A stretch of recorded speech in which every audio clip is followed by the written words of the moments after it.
Ya puji Tuhan karena kita bisa ketemu di pagi sama dengan semua RT RW dan juga semua orang tua yang hadir pada saat ini, semua saudara-saudara yang hadir pada saat ini. Ya sekali lagi selalu ini reses anggota DPRD dalam menyerap aspirasi masyarakat untuk perencanaan pembangunan tahun 2025, karena untuk 2024 itu sudah jalan dan APBD-nya sudah habis evaluasi di provinsi, tinggal tunggu jadwal untuk mau sahkan APBD 2024. Hari ini untuk reses ini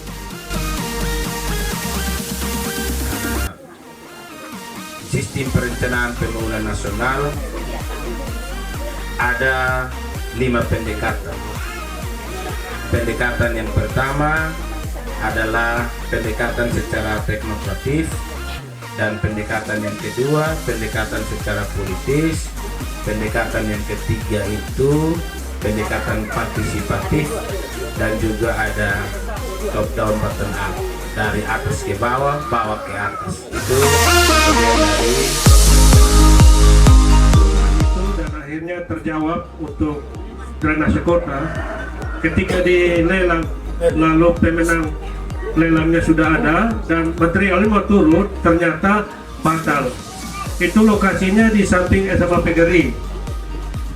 Jadi dibatalkan oleh masyarakat karena pembuangan yang direncanakan oleh PRKP itu yang di samping Bapak Asbano, pembuangan kembali pada posisi yang sama, sehingga itulah yang masyarakat menolak.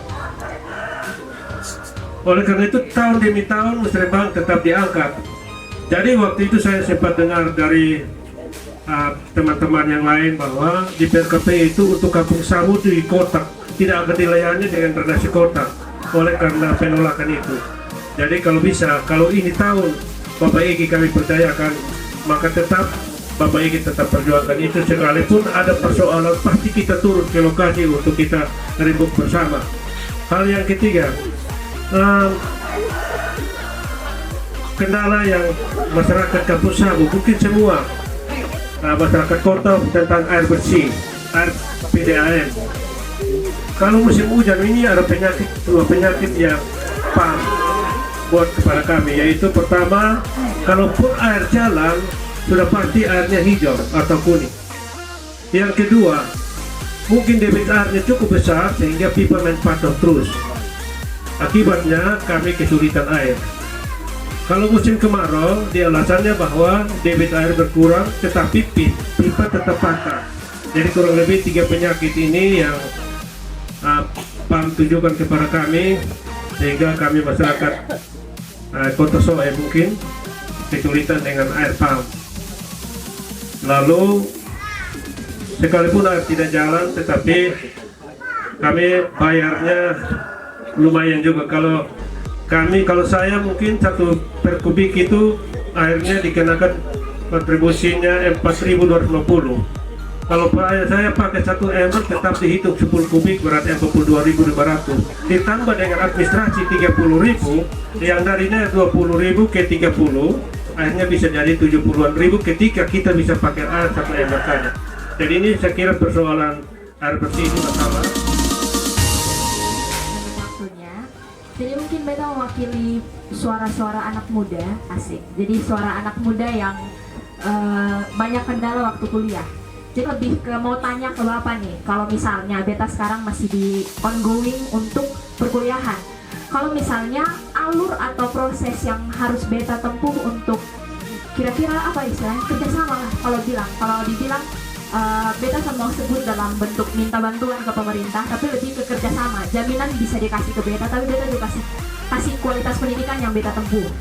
Kira-kira jaminan apa yang Bapak bisa kasih, atau program kreatif apa untuk anak muda yang bisa Bapak tawarkan supaya kami ditolong, tapi suatu saat nanti kami bisa kasih impact yang besar untuk daerah ini juga. Jadi itu yang drainase ini kan kemarin waktu masalah tutup jalan di samping rumah sakit itu itu sudah kita minta, waktu itu Ibu Linda kita minta langsung turun untuk bisa bikin perencanaan. Sampai di bawah sini karena waktu itu aspirasi Bapak Ferry kita ketemu di mana? Di gereja, di mana? Itu di mana Bapak Ferry sampaikan, jadi itu kita sudah minta untuk dia perencanaannya secara menyeluruh. Ya kalau untuk bilang pernah tolak dan nanti dia masuk dalam kotak hitam saya tidak tahu. Tetapi kalau kita sudah minta untuk perencanaan secara menyeluruh dan dalam rapat paripurna pemerintah sudah menyatakan bahwa semua telah direncanakan dengan baik, tunggu pelaksanaan, itu artinya tidak ada ya kotak hitam. Tapi informasi ini menjadi masukan bagi kami untuk tetap komunikasi dengan pemerintah. Yang berikut masalah air bersih, kita baru tetapkan perda tentang PDAM ini menjadi perumda, perusahaan air minum daerah. Dengan telah ditetapkan menjadi perumda, maka sekarang sementara memperbaharui, terutama untuk pipa-pipa yang lama ini, itu dianggarkan kembali untuk diganti semua, sehingga tidak lagi nanti alasan pipa dan masyarakat bayar air, bayar angin saja.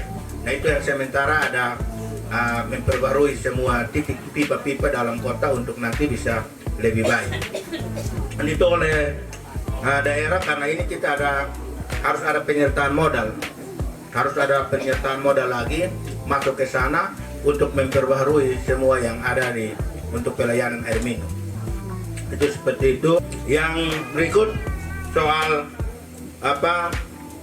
Ibu Yesya, soal bagaimana kami menyiapkan program. Saya mohon maaf, saya sampaikan ini dulu. Kami sebagai wakil rakyat, kami punya fungsi utama itu ada 3 saja.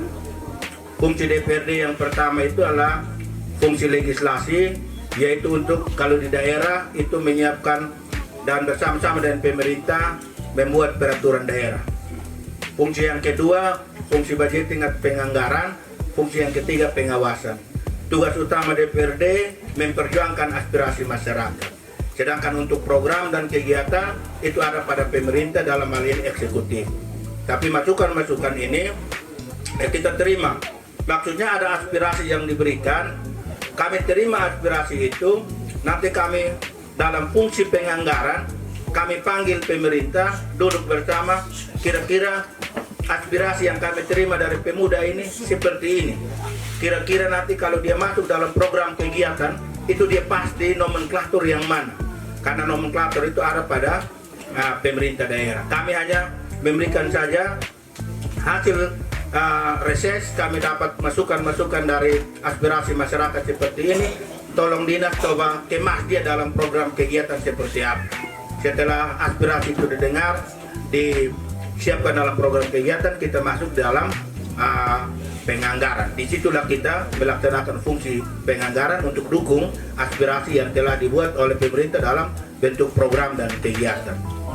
Nah, berkaitan dengan kreativitas apa yang dalam program kegiatan kita buat. Kalau dalam fungsi kami dalam membuat perda, itu sudah ada perda untuk bagi anak-anak yang berprestasi.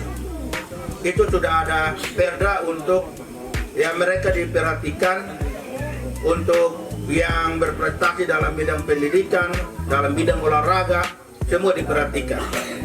Hanya saja sampai saat ini yang baru diperhatikan itu hanya mereka yang pada saat penulisan buat proposal atau skripsi saja. Tetapi itu pun nilainya tidak besar. Nilainya ketika proposal ada yang 500, ada yang 1 juta. Itu hanya perhatian untuk dari daerah seperti itu. Sedangkan bagi mereka yang untuk yang berprestasi dan kuliah nanti dibiayai oleh pemerintah daerah, saat ini belum dilaksanakan. Karena apa? Karena kemampuan keuangan daerah kita saat ini tidak bisa untuk membiayai program itu.